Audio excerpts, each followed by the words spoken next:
భవన నిర్మాణ కార్మికుల సంక్షేమ చట్టాన్ని పునరుద్ధరించి సంక్షేమ పథకాలు అమలు చేయాలని కోరుతూ ఈ నెల 28వ తేదీన కర్నూలు జిల్లా కలెక్టర్ కార్యాలయం దగ్గర ధర్నా కార్యక్రమం నిర్వహిస్తున్నట్లు సిఐటియు నాయకులు తెలిపారు.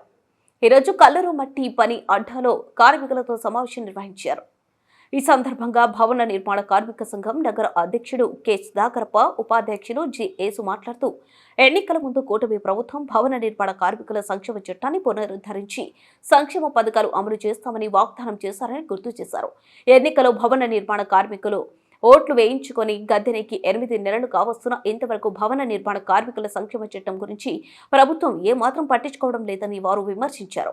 రాష్ట్రంలో ఉచిత ఇసుక ప్రకటించిన మామూలుగా ఇసుక కొనాల్సి వస్తుందని వారు తెలిపారు. సంక్షేమ బోర్డు పునరుద్ధరించి సంక్షేమ పథకాలు అమలు చేయాలని, లేకపోతే ఈ నెల 28వ తేదీన కర్నూలు జిల్లా కలెక్టర్ కార్యాలయం ముందు జరుగు ధర్నాలో భవన నిర్మాణ కార్మికులు పెద్ద ఎత్తున పాల్గొంటారని, ప్రభుత్వానికి తగిన బుద్ధి చెప్పాల్సి వస్తుందని వారు ప్రభుత్వాన్ని హెచ్చరించారు.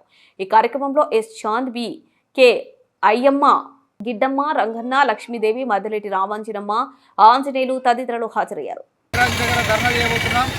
ఎందుకంటే ఈరోజు కల్లూరు మట్టి పని అడ్డలకి రావడం జరిగింది. ఇక్కడ మట్టి పని మేస్త్రీలు అంతా ఉన్నారు, అట్లాగే వర్కర్లందరూ కూడా ఇక్కడ రావడం జరిగింది. వీళ్ళందరితో కూడా మేము మాట్లాడాము.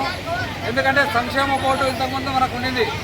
ఈ సంక్షేమ బోర్డులో అనేక పథకాలు ఇక్కడ వీళ్ళకందరికీ వచ్చేటివి, కానీ ఆ పథకాలన్నీ కూడా ప్రభుత్వం రద్దు చేసింది. ఇప్పుడు ఏ పథకాలు కూడా రావడం లే. అందుకోసం రేపు 28వ తేదీన పెద్ద ఎత్తున కలెక్టర్ ఆఫీస్ దగ్గర ధర్నా కార్యక్రమం చేపట్టినాం. ఈ ధర్నా కార్యక్రమానికి అందరూ కూడా పాల్గొంటున్నారు. ప్రభుత్వానికి మేము ఏం చెప్తున్నామంటే, కలెక్టర్ ఆఫీస్ దగ్గర జరిగే ధర్నాతోనైనా మీరు మేల్కోండి. ఎందుకంటే భవన నిర్మాణ కార్మికులకు చట్టం ఉంది. ఆ చట్టము ఆల్రెడీగా ఎంతో కష్టపడి ఎంతో ఇచ్చేసి చట్టాన్ని సంపాదించుకోవడం జరిగింది. కానీ ఇప్పుడున్న ప్రభుత్వాలు ఆ చట్టానికి తూర్లు పొడిచి ఈరోజు చట్టం లేకుండా చేసే పరిస్థితి ఉంది. అందుకోసం ఆ చట్టాన్ని వెంటనే పునరుద్ధరించాలా. ఏవైతే భవన నిర్మాణ కార్మికుల సంక్షేమ పథకాలు వస్తున్నాయో ఆ పథకాలన్నీ కూడా పునరుద్ధరించాలా. కాబట్టి ఇవన్నీ కూడా పథకాలు ఏర్పాటు చేయాలి. జరిగే కార్యక్రమంలో ప్రజలందరూ కూడా భవన నిర్మాణ కార్మికులు